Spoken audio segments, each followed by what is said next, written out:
inganyo yung ating mayors para mag-join pa rin dito sa ating pinaglalaban at mga advokasya natin sa Loose Firearms.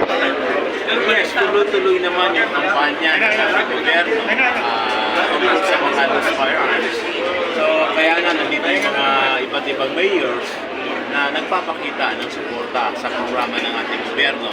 So, tayo ay nagpapasalamat dahil ito ay isa sa pagpapakita na gusto na ng mga mayors, gusto na ng mga kababayan natin sa Maguindanao del Sur ng kapayapaan.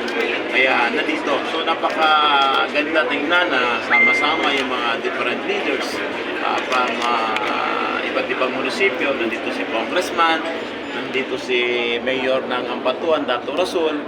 So ito yung kailangan. Kaya nga sabi ko kanina na magbigyan mo na si Congressman at saka si Governor na ituloy-tuloy nila ang kanilang mga programa. Kasi sayang kumbaga sa aeroplano is naka-take off na.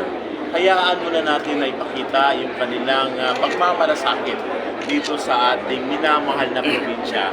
Kasi tayo naman lahat ang makikinabang dito. Hindi lang si Congressman, halimbawa kung may mga magagandang programa si Congressman at saka si Governor, hindi sila makikinabang dito kundi tayo ng mga kababayan nila dito sa mga lalawigan. Mayor, yung mga kumbinsi, itong ilan pa na may tinatago pang baril. Yes, tuloy-tuloy yung natin sa kanila, i-convince natin na mas maganda rin talaga ang buhay ng isang taong na tahimik. Mas maganda rin na ang ituloy-tuloy natin is yung katahimikan. Ang MILF nga at ang gobyerno is nagkasundo na.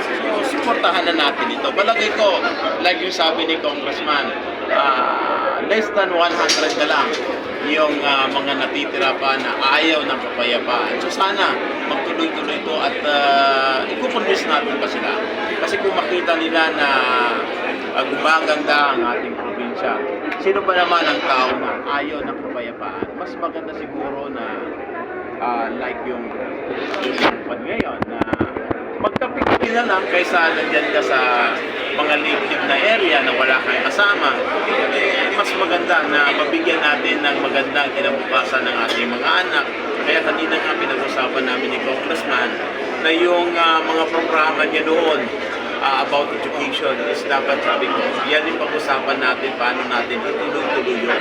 Kasi nakita ko na maganda yung naging bunga noon, kamukha nung sabi ni Congressman na minsan nasasagot niya sa mall, bigla nilang magpapasalamat dahil isa yun sa naka-beneficio doon sa mga programa. So yan yung gusto natin.